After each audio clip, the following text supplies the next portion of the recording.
네, 반갑습니다. 박원가입니다. 하필 졸린 끝 시간에 저를 넣어놔가지고 요새 무슨 재미로 사십니까?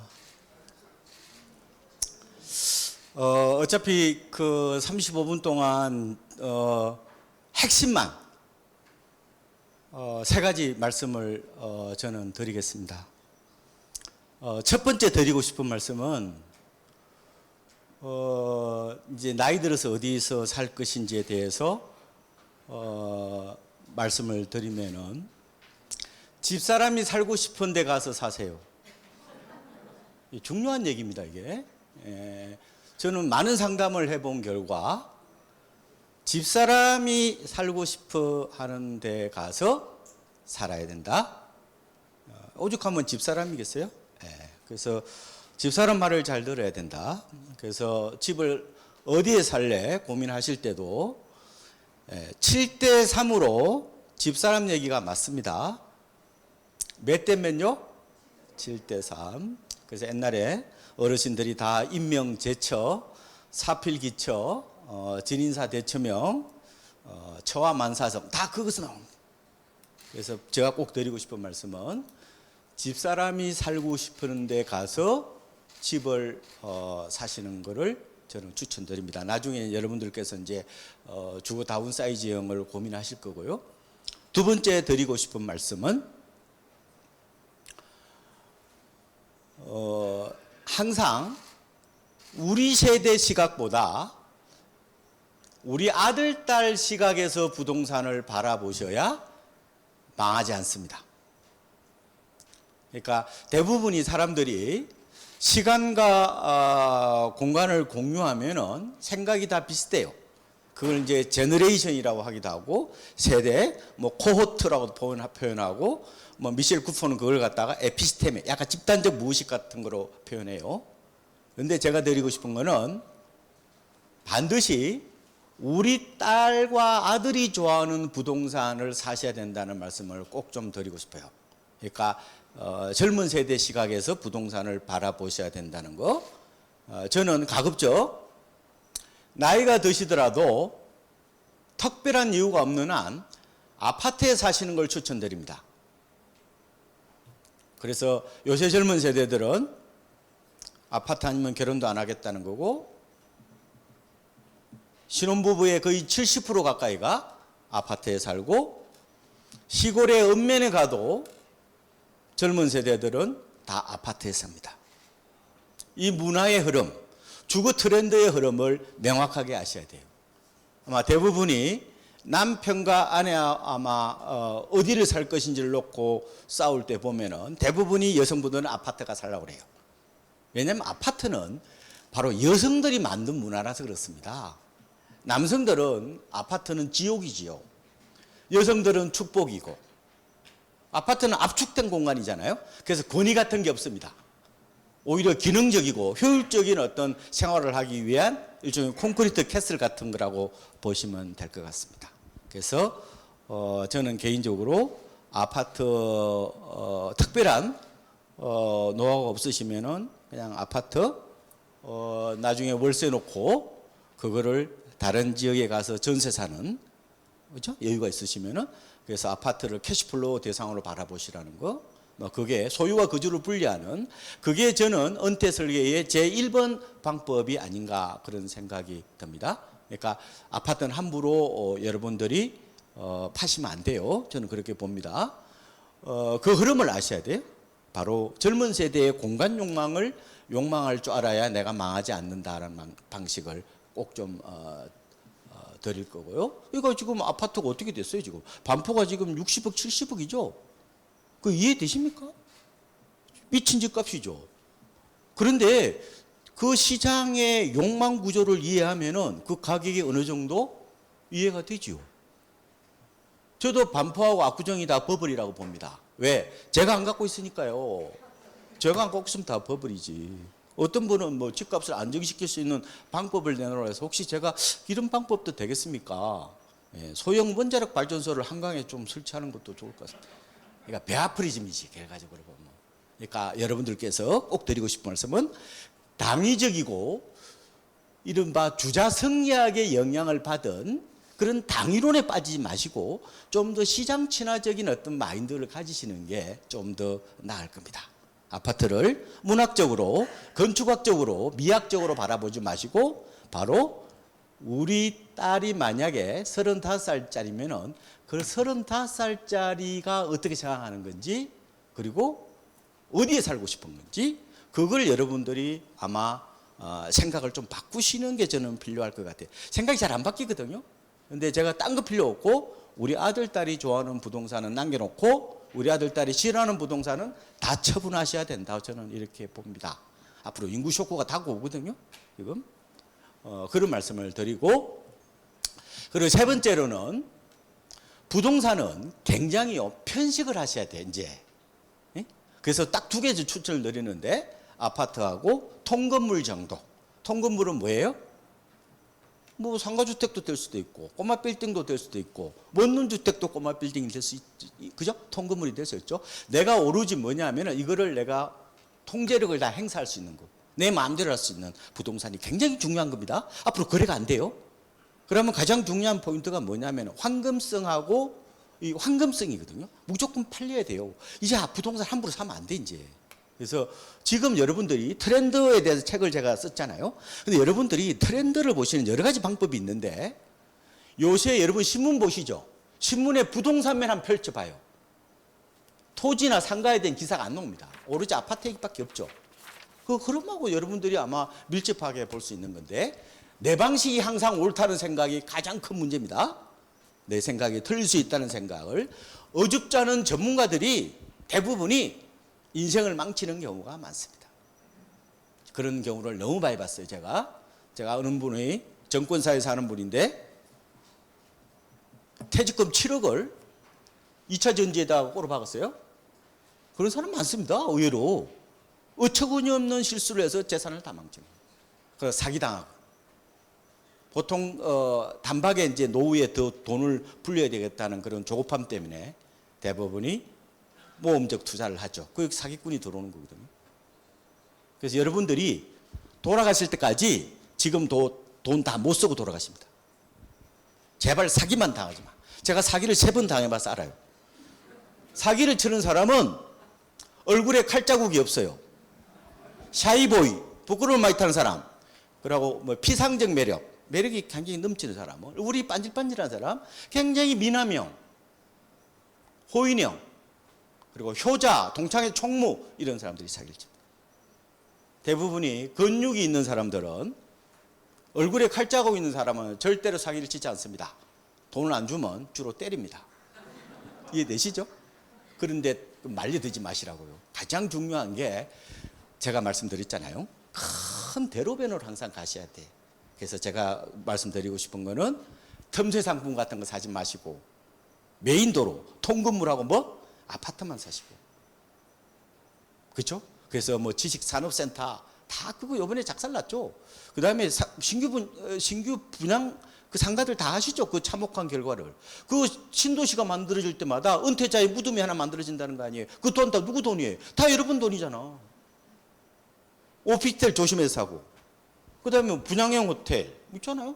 많잖아요. 그런 거, 뭐 생수, 뭐 이런 거 함부로 사시지 마시고 그냥 무난한 걸 사시는 게 저는 가장 중요하다. 그리고 전문가들 말 듣지 말고. 전문가들이 뭘 알아요, 걔들이. 전문가들이 맞힐 확률이 전망이 50%밖에 안 됩니다. 원숭이하고 똑같아. 부동산 전문가들이 강남에 집인 사람 별로 없어요. 입만 살아가지고 없어요, 대부분이. 그리고 80년대 이후에 과연 서울에 집을 살 수 있어요? 80년대 이후 출생자들이? 지금 어렵죠, 기본적으로. 그러니까 뭐냐면은 여러분들이 오히려 저는 사모님 말씀만 잘 듣고 판단하는 게 저는 좋다고 봐요. 저도 집사람 얘기를 들어보니까 저보고 어디 가서 너 부동산 얘기를 좀 하지 마라. 당신이 집안을 다 망쳐놓고 뭘 가서 떠드느냐.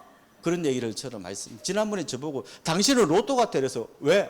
고마워. 보물이야? 아니야. 당신은 안 맞아. 안 맞습니다. 전망은 안 맞아요. 전망은 이 봄날 있잖아요. 옷깃에 스치는 마치 봄바람처럼 스쳐가는 거. 전망은 잘 안 맞습니다. 전망에 목숨 걸지 마시고 가장 중요한 거는 큰 시장 흐름으로 보셔야 되는데 앞으로 인구가 이제 벌써 4년째, 5년째 줄고 있죠. 앞으로 이제 쇼크가 나타나는데 제가 꼭 드리고 싶은 말씀은 부동산을 앞으로 이제 엄청나게 설리마 현상, 슈퍼 설리마 현상이 나타난단 말이에요. 그러면은 우리 식대로 부동산을 보지 마시고 그 집 살 애들 누구예요? 3, 40대들이 사잖아요. 걔들이 좋아하는 부동산을 사야 된다는 거예요. 이게 핵심은. 생각을 바꾸시라는 거예요. 이게 패스트 팔로우라고도 표현합니다. 그러면 빨리 따라가야 된다는 그런 건데 사실상 지금 올해 시장을 보면은 별로 뭐 얘기할 것도 없어요. 어차피 유튜브 가면 다 있잖아요. 그들을 오신 거예요? 지금 남아 계신 거예요? 유튜브는 참 그런데 개인적으로 보시는 걸 반대. 전부 다 공포 세일만 해가지고 내일 뭐 다 끝장났대. 보지 마세요. 유튜브는. 특히 부동산 파트는 안 보시는 것을 추천드립니다. 보시려면 제 것만 보세요. 제 것만. 예, 가장 중요한 게 균형축. 밸런스가 중요한 거거든요. 다 끝났대. 뭐 다 그럼 말이야 쉽죠. 그런 쪽에 빠지지 마시라. 제가 세 번 말씀드렸어요. 가장 중요한 거는 제가 꼭 드리고 싶은 말씀은 이상한 평지 상품 사지 말고 아파트하고 통건물 정도만 좀 초점을 맞추시고 그다음에 더 중요한 거는 내 생각이 틀릴 수 있거든요. 왜냐 시대가 바뀌었거든. 그래서 제발 꼰대가 되지 마시고 아들 딸의 생각을 항상 받아들이는 오픈 마인드가 되어야 내가 망하지 않는다. 꼭 말씀을 드릴게요. 그러니까 부동산의 판단 기준이 뭐다? 우리 아들 딸이 좋아하는 부동산이면 갖고 있고 나머지는 뭐? 처분해야 된다. 지금 시골 땅은 팔 수 있는 기회가 앞으로 한 5년 정도밖에 안 남았어요. 빨리 파세요. 예. 저도 시골에 지금 2,000평 어머니 돌아가시면 있는데 혹시 IMF 때 평당 10만 원 하던 게 지금도 10만 원이에요. 예. 내가 8만 원에 드릴 테니까 좀 가져가세요. 좀. 예. 자, 골치 아픈 상황이 난단 말이에요. 이 부동산이 앞으로 애물단지가 된단 말이에요. 이게 골치 아프거든요. 빨리 시골 땅 파시고 인구가 이렇게 줄어들면 어떤 일이 생길지 여러분들 앞으로 조심하셔야 된다는 말씀을 드리고 뭐 내용들은 그렇게 중요하지 않은 것 같고 올해 시장 전망 어차피 뭐 그 누가 따 있잖아. 대충 뭐 그게 모르기 힘들다 그러는 알 수 있을 것 같고 특히 지금은 서울만 오르는 시장이 돼버렸단 말이에요. 지금은 이게 3년째 이어진단 말이에요. 이 재밌는 현상입니다. 이게 왜 서울만 이렇게 난리를 칠까? 제가 보니까 서울의 주택 보급률이 93.6%예요. 100%가 안 됩니다. 그리고 아파트 거래라는 거 보면은 4채에서 5채를 전부 다 지방이나 서울, 경기 인천 사람들이 사요. 언제부터 갑자기 늘어났느냐? 이게 골치 아픈 게 2020년 인구 감소 시점부터 서울 아파트를 마지막 피난처라고 생각하고 사는 거 이게. 인구 쇼크의 마지막 안전지대라고 생각하고 서울을 사재끼면 어떡할 거 이거. 쉽지 않은 문제예요. 그러니까 여러분들이 제가 뭐 서울을 사라는 얘기는 아니라 가장 중요한 거는 뭐 수도권 도시 오히려 뭐 이런 말도 있잖아요. 인서울보다 준서울이 낫다. 뭐 그런 말도 있잖아요. 그러니까 중요한 것은 우리 아들 딸이 살고 싶은 부동산을 항상 염두에 두시라는 말씀을 드리는 겁니다. 그리고 뭐 어차피 지금 집값은 보세요. 지금 강남 규제 푸니까 지금 과민 반응을 한 거죠. 그런데 7월부터 DSR 스트레스 3단계 들어오면은 집값이 못 오르지. 왜? 서울 수도권 집값이 비싸기 때문에 금리를 낮추더라도 오히려 더 뭐에 민감하냐면 대출 규제에 더 민감해. 왜? 집값이 비싸니까요. 지방은 오히려 금리 인하에 더 민감한 구조라고 보시면 되죠. 근데 지방이 갑자기 살아나겠어요? 그렇게 보시면 될 것 같고. 그래서 제가 꼭 드리고 싶은 말씀은 타이밍을 너무 많이 재지 마라. 타이밍이 잘 안 맞는다. 그거보다 차라리 싸게 사라. 가격 메리트를 보고 판단하시는 게 아마 훨씬 나을 거다. 여러분들 지금 내 집 마련 전략이라고 하는데 왜 작년 재작년에 왜 집을 안 샀어요? 다 왜? 저건 유튜브 보시냐고 그랬지. WD, 데드캣 바운스. 그 쓸데없는 담론에 빠져가지고. 집은 실용적으로 판단하셔야 돼요. 꼭 제가 그런 이데올로기라든지 그런 논란에 빠지지 마시라는 말씀 드리고 입주 물량이 없어요. 지금 2028년까지 거의 입주 물량이 없습니다. 올해 서울은 좀 많은데 앞으로 보면은 입주 물량이 떨어져요. 자, 여러분들이 인구로 보면은 지금 우리나라가 뭐 끝장났다는 얘기 할 정도로 엄청나게 인구 쇼크가 다가올 거잖아요. 그런데 여러분들이 조심하셔야 될 게 뭐냐면은 인구는 아침 이슬비 같은 거예요. 이거는 서서히 우리를 괴롭히는 겁니다. 갑자기 쇼크처럼 인구 쇼크가 다가오진 않아요. 이게 기본적으로. 그러면은 잘 보세요. 인구는 먼 미래를 보는 망원경이거든요. 이 망원경을 돋보기로 쓰면 안 보여요. 여러분들이 어설프게 알면은 이게 완전히 바보가 되는 거예요. 지금요, 우리나라에 1인 가구, 2인 가구가 늘어나면은 25평, 20평이 더 많이 올라야 되잖아요. 대형 아파트는 애물단지가 돼야 되는데 통계를 보면은 대형 아파트가 더 많이 오르지요. 왜 그럴 것 같아요? 왜 이런 인구 역설이 나타났어요? 왜? 안 지으니까. 우리가 2010년도에 중대형 아파트의 입주 물량 기준을 보면은 비중이 33%였는데 지금 잘해봐야 7%예요. 안 지어요. 수요가 줄더라도 공급이 더 줄어버리면은 가격은 어때요? 올라가는 거죠. 그래서 단순 도시기 빠지시면 안 돼. 그런 어떤 측면이 있는 것 같고, 지금은 인구 문제가 아니라 공급의 문제. 지금 공급을 안 하잖아요. 지금 어떡할래 지금. 건설업체들 다 나자빠졌는데. 자, 보세요. 혹시 여러분들이 이 얘기 들으셨어요? 얼죽신이라는 얘기 혹시 들으셨어요? 그 누가 만들어낸 말이에요? 저작권자가 접니다. 지금 네이버 상세 사진 올라갔어. 얼어 죽어도 신축. 원래는 얼어 죽어도 새거라고 그래서 얼죽새라고 원래 표현했는데 그 바꾼 거예요. 얼죽새가 욕이라고 그래서 얼어 죽을 새끼야 그래가지고 그래서 얼죽신으로 바꾼 겁니다. 여러분이 얼죽신 문화를 또 아셔야 돼. 어쨌든 자 봐.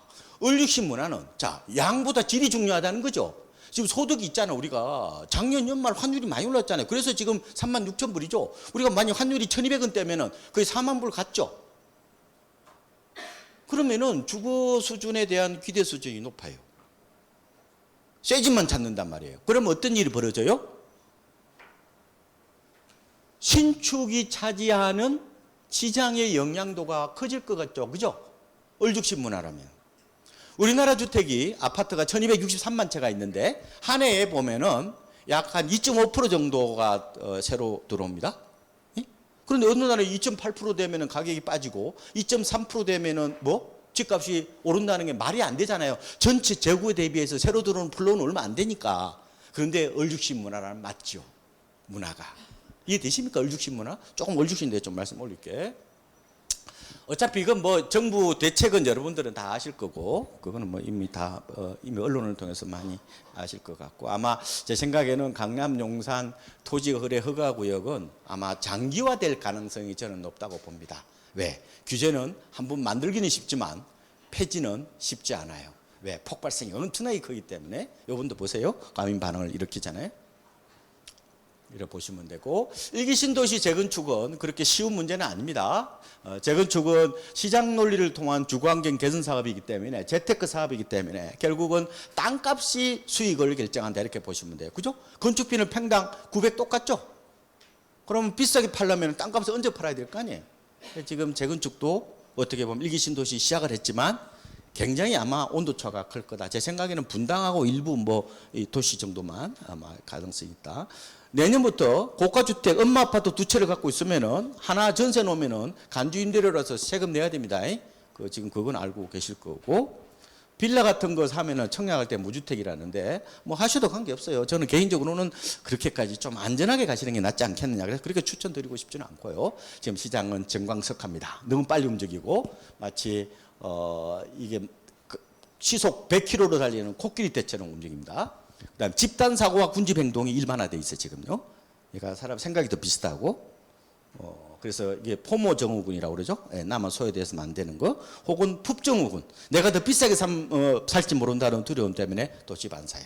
우리나라의 지금 서울이나 전국 주택 거래량을 보면은 아파트 거래량을 보면은 거의 사바나 기후 같아요. 사바나 기후 어때요? 폭우가 왔다가 갑자기 또 어느 순간 또 가뭄이 드는 이런 식의 왜 사람들이 전부 다 떼지어서 움직이는 게 최근에 가장 두드러진 특징입니다. 여러분들이 부동산 시장을 보실 때 내가 만약에 외곽 지역에 갖고 있다면은 통화량에 좀 더 초점을 보셔야 돼요. 지금 통화량이 한 6% 정도 증가하는데 1년 동안 이게 이제 아베 정권 때도 보면 통화량이 많이 늘어나거든요. 아베 정권 아베노믹스 한 8년 정도 됐는데 그 이전보다 한 2배 정도 통화량이 늘어났어요. 그런데 한국하고 거의 비슷하게 올랐거든요. 그러니까 확실히 통화량이 굉장히 중요한 요소다 이렇게 보시면 돼요. 여러분들 보면은 조선시대에 집값이 언제 많이 올랐을 것 같아요? 땅값이. 태평성대를 구가하던 세종이나 정조 때 많이 올랐을 것 같아요? 아니요. 구한말 때 많이 올랐죠. 왜? 당백전을 풀었잖아요. 통화량이 급속도로 팽창했다 이렇게 보시면 될 겁니다. 그래서 여러분들이 지금 하반기 올해 변수는 통화량 M2라고 그럽니다. 이거 시중에 풀린 총 통화량이라고 그러는데 한국은행 가면 있어요. 요거 항상 좀 염두에 두시는 게 좋을 것 같습니다. 요새 특징은 아파트밖에 거래가 안 된다는 거예요. 제가 아까 부동산의 가장 중요한 게 황금성이라고 말씀드렸죠. 그래서 지금 작년에 전체 주택 거래량의 77%가 아파트만 거래요. 지방은 더 심합니다. 광주나 대구는 90%가 아파트만 거래되는 시장이다. 아파트 편식 사회라고 제가 말씀을 드리고 싶고요. MZ 세대가 아파트 키즈니까 얘들이 이제 시장의 주역으로 올라왔고, 요 사이는 퇴직하시면은 기본적으로 주식 전문가가 돼야 됩니다. 요새요, 잘 나가는 디벨로퍼들도 집에 앉아서 요새는 주식이에요. 이게 무슨 말씀이냐면은 지금은 부동산 몰빵 시대가 아니란 말이에요. 지금 주로 베이비부머 세대 분들이 제가 봤을 때는 부동산 프렌들리 세대 혹은 부동산 중독 세대란 말이에요. 왜? 그거로 분양받아서 중산층이 되신 분들이거든요. 그건 당연히 자기 경험치에 따라 투자를 하기 마련인데, 제가 봤을 때는 조금은 금융 쪽에 관심을 가지셔야 된다는 그런 측면에서 보고, 오히려 젊은 세대들은 부동산을 필수보다 선택적 주화로 봅니다. 이제 코인이나 주식 해가지고 나중에 집 산다는 생각도 많이 해요, 요새는. 그래서 우회 전략을 하는 거고, 옛날에는 뭐 우리가 대출 많이 내서, 그죠? 그래서 어느 순간 뭐 대출 갚다 보면 완성체로서 내가 집을 갖게 되고, 그죠? 나중에 가격도 오르는 그 방식은 요새 잘 안 하려고 그래요. 일부 하는 세대도 있지만 실제로 30대들을 자금 조달서 같은 거 보면은 전체 자금의 17%가 주식에서 오는 겁니다. 그래서 이렇게 말씀을 드린데, 왜 그런 말씀을 드리냐면은 지금은 코로나 이후에 가장 크게 달라진 게 제 생각에는 두 가지인데요. 하나는 바로 비대면 문화입니다. 남하고 얼굴을 맞대고 아쉬운 소리를 한다는 게 부담스러워요. 이제는 카톡 시대란 말이에요. 저도 집에 있을 때 토요일 날, 일요일 날 집사람하고 얘기 안 합니다. 주로 카톡으로 얘기합니다. 이제 세입자를 대상으로 월세를 받는다는 게 과거보다 훨씬 더 고통스럽게 생각합니다. 이른바 감정노동 혹은 이모션 코스트, 감정 비용이라고 그러는 거죠. 두 번째로 두드러진 특징이 뭐냐면은 이번에 코로나로 인해서 제사가 싹 다 없어집니다. 저도 고향이, 여러분들이 아마 저에 대해서 잘 모르시겠지만 제가 경남 함양에 사는데 저희들은 자부심을 느낍니다. 왜? 옛날에 그 정여창 선생이라고 일두 고택이 있거든요. 그 미스터 선샤인 촬영한데 거기가 저희 집에서 오리 정도인데, 그래서 옛날에는 자암동 우함양이라고 그랬어요. 선비적인 어떤 그런 기질이 있다는 거죠. 근데 지금 뭐냐? 우리 동네에서 보면은 다 제사를 안 지냅니다. 작년 코로나 이후부터. 저도 아버지 제사, 어머니도 계시고, 그 다음에 설 명절, 설 추석, 그 다음에 묘사, 시제, 그것도 안 지냅니다. 이제 다 바꿨습니다. 왜 그랬을 것 같아요? 왜? 옛날에는 여자들이 전업주부일 때는 시댁에 와서 전을 붙였지만 지금은 나도 있잖아, 돈 벌어요. 그래서 전 붙이는 걸 반대합니다. 명절 때 엄청 스트레스 많아. 그래서 명절 때 여성들이 그런잖아요. 부부 사랑 테스트 기간이라는 거잖아요. 이 남자, 이놈을 진짜 사랑하는지 끊임없이 회의한다는 거 아니에요. 이 문화가 아파트 문화하고 맞물려서 진행되고 있다는 거 여러분 아셔야 돼. 요새는 은퇴하고 나서 우리 아들, 딸이 안 자고 갈까 싶어서 집 넓히는 사람 없어요. 옛날에는 했죠. 요새 안 합니다. 요새는 어떻게 하냐? 며느리가 부담을 느낄까 싶어가지고 집에서 못 자게 해요. 우리 집 닫지 마. 호텔에서 자고 와, 다음날. 아니면 뭐? 밥도 우리 집에서 먹지 마. 차라리 밖에 식당에서 먹고 거기서 만나서 헤어져. 이런 식이 됩니다. 이 문화 아시겠습니까? 확실히 문화가 달라졌어요. 그런 측면에서 보시면 될 것 같고. 자, 그래서 요새 애들이 이제 얼죽심 문화인데, 얼죽심 문화가 참 골치 아픈 겁니다, 이게. 왜냐면은, 높아진 주거 만족의 중거점인데, MZ 세대는 풍요로운 시절에 태어난 선진국 국민이다. 그 다음에 매풍만 없어도, 더운 물만 잘 나와도, 아니면은 방바닥만 따셔도 행복한 우리 세대와는 굉장히 큰 차이가 난다. 그리고 요새 젊은 세대들은 집돌이 집순이가 많습니다. 방구석 폐인들이 생각보다 많아요. 그리고 집 사랑꾼이 많고, 코로나 이후에 가장 큰 특징이 올인음족이나 집에서 안 나와. 왜? 그러면 답답하잖아요. 우리는 여기서 나와서 세미나도 듣고 바람도 쐬는데 우리는 친구들하고 만나야 카페에 가서 얘기하고 술집에 가서 얘기하지만 요새 애들은 집에 앉아 있어도 외롭지 않습니다. 쓸쓸하지 않아요. 고독하지 않아요. 왜요? 스마트폰으로 열려 있잖아요. 그러다 보니까 요새 애들은 새 집을 원해요. 오랫동안 집에 있기 때문에 인테리어 좋아하고 이걸 뭐 홈코노미라고 합니다. 홈이 여러 가지 기능을 하는 거죠. 아까 제가 대형 아파트 인기 있는 오히려 가격이 오른 것은 공급이 줄은 것도 있지만 요새 뭐냐요? 아파트가 넓어야 뭐요? 헬스 같은 것도 하고 사무실도 쓰잖아요. 이를 홈코노미라고 얘기를 합니다. 아무래도 그런 기능이 잘 갖춰져 있으니까 그런 건데 제가 비근한 예로 하나 말씀 올려볼게요. 제 아들이 30이에요. 얘가 초등학교 한 고학년 때부터 고등학교까지 얘하고의 전쟁은 게임을 못하게 말리는 거의 전쟁이었어요. 지금 나이가 30인데 집에 와서 게임하면 저도 지금 약간 경기를 느낍니다. 왜냐하면 공부를 잘했으면 관계없는데 결국 그것만 빠져 있으니까. 그래서 제가 작전을 짰습니다.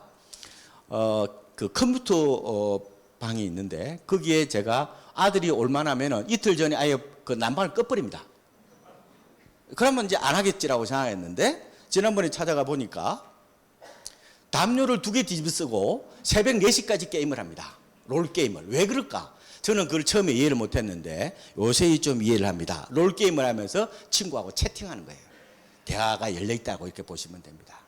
확실히 다르죠. 우리 세대하고. 우리나라의 제1취미가 국민적 취미 1위가 등산이 아니에요. 우리나라 제1취미는 게임입니다. 평균치를 내보면 특히 20대, 30대, 40대 남자들이 굉장히 게임에 좀 취해 있다고 보면 되죠. 그래서 요새 보면은 결혼한 사람들 보면은 집에 가서 게임하면은 집사람이 잔소리 하잖아요. 그러니까 이제 지하실에 차 세워놓고 차 안에서 1시간 게임하고 올라갑니다.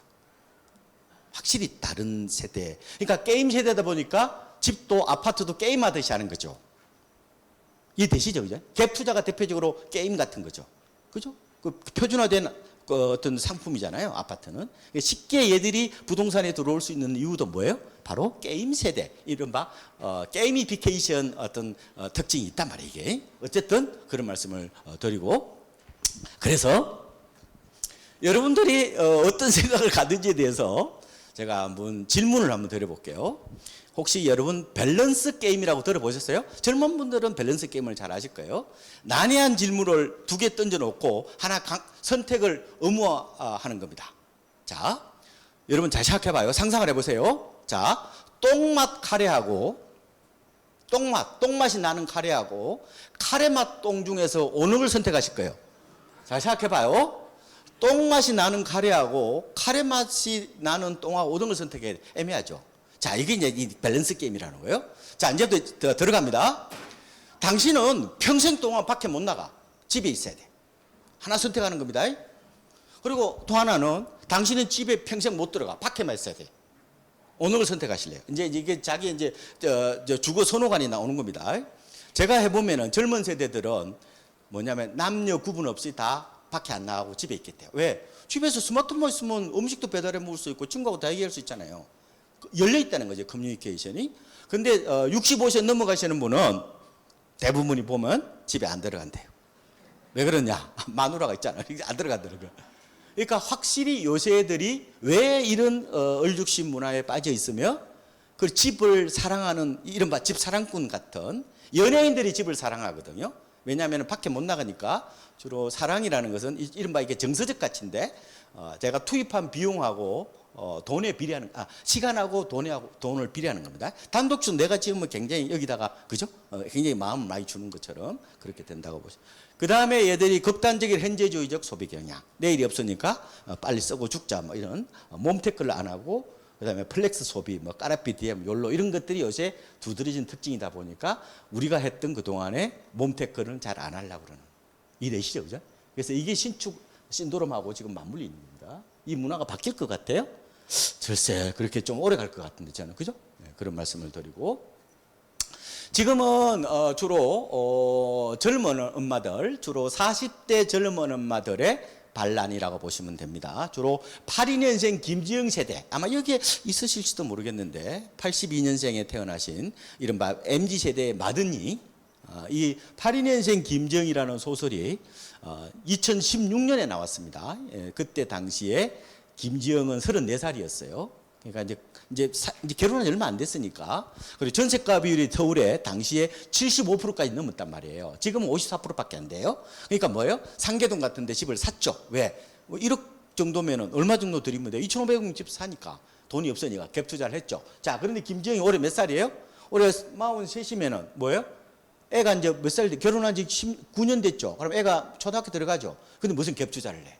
뭐예요? 살집을 갈아타게 하는 게 시장의 트렌드다. 이렇게 보시면 될 것 같습니다. 이해되시죠? 그러니까 성동구라든지 서초구 이런 데가 많이 오르고 과천이 많이 오르는 이유가 아마 이런 상급지 갈아타기. 자, 제가 꼭 드리고 싶은 말씀은 여러분들은 부동산을 공부 안 하시는 게 노후에 결정적으로 도움이 됩니다. 쓸데없는 거 하지 마시고 항상 메인 상품만 사셔야 된다. 그렇죠? 내가 만약에 다가구 주택을 사셔서 하시는 것 좀 노후 설계 나쁘지 않다고 봐요. 왜? 통건물이니까 나쁘지 않은데 우리 아들, 딸은 싫어할 걸 아마. 그걸 하려면 쉽지 않아요. 나보다 못 사는 사람을 대상으로 월세를 받기가 생각보다 쉽지 않습니다. 월세는 나보다 잘 사는 사람한테 받아야지. 쉽지 않아요. 옛날에는 쉬웠는데 쉽지 않습니다. 지금은 비대면 세상이잖아요. 하시려면은 적어도 우리 남편이 해병대를 나오셔야 돼요. 여성들은 고등학교 때 학도 호국 여단장 정도는 하셔야 되고, 너 죽고 나면은 무덤에 풀도 안 날 거라고 약간 독하셔야지. 쉽지 않습니다. 여러분처럼 굉장히 인상이 좋으시고 박애 정신이 투철하시고 이런 분들은 오히려 세입자한테 30만 원을 더 지원하려고 그럽니다. 이런 분 하시면 안 돼. 그리고 생각보다 이게 우리 과거에는 은퇴하고 나면은 점포겸용주택을 사는 게 로망이었단 말이에요. 신도시 점포겸용주택 이런 거 사가지고 월세 받는 게 로망이었는데 요새는 다 공실이에요. 안 합니다. 요새는 트렌드가 바뀌었단 말이에요. 이해되시죠? 네. 그래서 특히 틈새 상품은 위기 때 속절없이 무너진다. 상가, 오피스텔, 뭐 이런 도시형 생활주택, 생활 숙박시설 분양해 올 때 이런 거 사시면 가급적 조심하. 그러고 못 팔아. 부동산의 가장 중요한 게 뭐라고 그랬어요? 황금성. 자, 보세요. 가만히 생각해 보시자고요.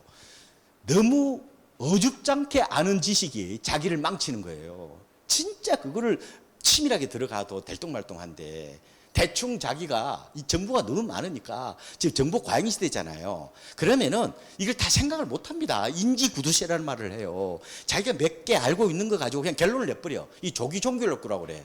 그러니까 지식인들 옆에 근처에 가면 안 돼. 지식인들은 대부분 인생 자체가 부정적이야. 그런 사람보다 오히려 사모님 말씀을 듣고 하시는 게 낫다. 아시겠죠? 그런 말씀을. 그런데 봐세요. 우리가 한 5년 가뭄이 들었다고 생각해 봐요. 그러면은 이게 명동에 대로변에 있는 나무들은 어때요? 몸통은 살아있죠? 결까지는 어떻게 돼요? 말라 비틀어지죠. 항상 안전하게. 자, 한번 더 생각해 볼까요? 그럼 내가 올해 29살 묵은 내가 처자라고 생각해 봅시다. 처자? 여성? 그런데 비가 많이 와. 어두컴컴해. 그래서 저녁 12시야. 내가 대로변으로 가면은 5분 걸리는데 내가 지름길로 가면은 골목길로 가면은 내가 만약에 2분 걸린다면은 여러분 어떤 판단하실 거예요? 대로변으로 가는 게 낫죠. 안전하죠. 여러분들은 앞으로 부동산 사면 이제 못 팔아. 팔기가 어려워. 가면 갈수록 회전율이 떨어지거든요. 거래가 안 된다니까요.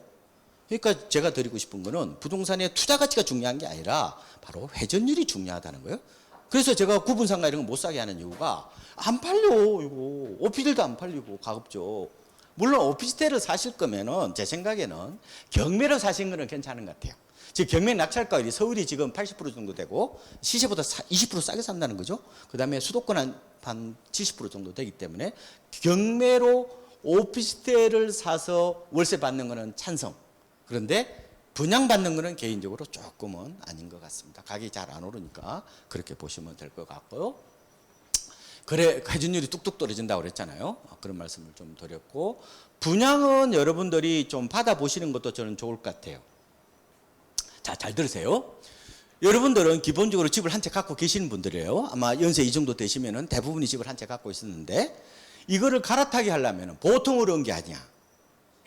내가 요걸 집을 팔고 옮기는 건데 만약에 옮기고 나서 종전집이 더 오르면은 이거 우울증 걸려요. 내 자신이 미워. 그렇다고 명색이 스카이대 나온 사람이야. 똑똑한 사람일수록 실수하는 경우가 많거든요. 왜? 자기가 다 안다고 생각해. 시장을 얕보고 하는 얘기거든요. 아무리 똑똑한 개인도 대중을 못 이깁니다. 전문가를 믿지 말고 시장에 어떻게 참여하고 있는 집단 지성을 믿어야 되지. 전문가들을 가지고 그 사람들이 뭘 알아요? 올해 뭐 상고 하저 뭐 백날 떠들어봐야 무슨 의미가 있어요? 갑자기 정책이 나오면 확 바뀌어 버리는데. 아시겠죠? 제가 가격 메리트를 보고 살아는 이유가 그런 측면에 있다고 봅니다. 자, 그런데 만약에 내가 청약을 당첨해 가지고 옮기는 경우에는 보세요. 한 6년 정도 걸리거든요. 봐죠. 분양받으면 입주할 때까지 한 2년 내지 3년 걸리죠. 그죠?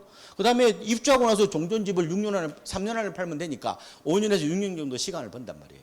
저는 집이 있는 분일수록 집 한 채, 두 채는 강남 같은 데는 청약이 안 돼요. 세대주 정도인데 차라리 분양받아서 옮기시는 거를 저는 추천을 드립니다. 그러니까 청약홈이라는 어플리케이션 다운받아 보시면은 거기서 알림 신청해 놓은 거 있어요. 그래서 꾸준히 청약해 보시는 걸 저는 추천드립니다. 오히려 집이 한 채 있는 사람이라도 뭐 물량은 많지는 않지만 꾸준히 청약해 보시는 게 저는 좋은 갈아타기 대안이다 이렇게 보십니다. 아시겠죠? 또 어떤 사람은 또 걱정이 많아요. 걱정이 없으면 또 걱정을 만들더라고. 그래서 저보고 하는 말, 당첨되면 어떡해요? 라고 해서. 그래서 걱정하지 말라고 그랬어요. 어차피 안 됩니다. 선당 후금이라고 들어보셨나요? 당첨되고 나서 그 다음에 곰곰이 생각해라. 요새 서울에서 아파트 당첨되려면은 우리 15대 조상님이 임진왜란 때 거북선에서 노를 한 3년 정도는 열심히 저어 주셔야 됩니다. 많이 기도하세요. 그러니까 꾸준히 해보시는 걸 저는 추천드립니다. 이건 참고적으로 보시면 될 것 같고, 지금 뭐 단독주택 사시는 것도 저는 좋다고 봐요. 아파트가 너무 답답하니까. 근데 이제 행복 설계하는 방법 중에서 좋은 대안이긴 해요. 왜냐하면 부동산은 장기적으로 땅값이 올라가는 거거든요. 그지 잘 아시죠? 그래서 부촌은 이동하기보다는 분산합니다. 평창동이나 성북동의 부촌은 영원합니다. 다만 부촌이 하나 더 생겨요. 이렇게 보시면 돼요. 부촌은 이동하지 않습니다. 분산하는구나 이렇게 보시면 될 것 같고, 오피스로 이런 건 이제 뭐 돈이 좀 있으시면은 연희동이나 뭐 양재동이나 이런데 단독주택 사가지고 오피스나 기획사한테 임대해서 월 뭐 심지어 뭐 800에서 한 1,500까지 받으니까 그럼 땅값도 올라가고 내가 그죠? 그 좋은 대안 중에 하나입니다. 그렇게 하셔도 돼요. 제가 통건물이라고 그랬잖아요. 근데 우리나라의 아파트 흐름 중에 하나가 아마 단독주택 갖고 계신 분들이 아파트에 대해서 굉장히 스트레스를 많이 받습니다. 상대적 박탈감을 받아요. 왜냐하면 아파트만 오르거든. 땅값도 물론 올라가긴 하지만 그게 좀 그렇죠. 근데 근본적으로 우리나라의 주거의 역사는 바로 여성들의 집안에서 동선이 짧아지는 과정이에요. 동선이 짧아지는 과정이 우리나라의 주거 역사라는 거예요. 이해되십니까? 아파트에서는 뭐 모든 게 압축된 공간에서 거의 뭐 그죠? 최근에 제가 강력하게 추천드리고 싶은 거는 무선 있잖아요. 로봇 청소기를 하나 사십시오. 삶이 바뀌어요. 저는 그거 바꾸고 나서 엄청나게 지금 부부싸움도 줄고, 왜냐하면 집이 깨끗하니까 집사람이 시비를 안 걸어요. 그러니까 얼마 안 하니까 요새 국산도 많고 중국산도 많은데 그 중에서 여러분 하나 사시는 것도 괜찮다라는 생각. 삶의 변화를 줘야 돼. 이 나이 때는 삶의 변화가 없어. 특히 여성분들은 좀 뭐라도 바꿔야 돼. 핸드폰은 2년마다 바꾸고, 남편을 못 바꾸면은 오늘 백화점 가서 후라이팬이라도 바꾸시고 삶을 좀 바꾸시라니까요. 자, 그런 말씀입니다. 기본적으로 우리나라의 아파트 문화는 여성들이 만든 문화입니다. 이걸 보고 뭐라고 하냐? 시코노미. 이카노미 있지 아시죠? 이코노미에도 앞에 여성 경제죠. 남자들은 집에 오면은 아파트 오면 미치겠어 답답해서 옛날처럼 담배를 피울 수 있나? 뭐 할 수 있나? 옛날에 사랑채가 지금은 뭐예요? 소파거든요. 거실에. 대자로 누워 있으면 집사람이 발로 차 딴 데가 누우라고.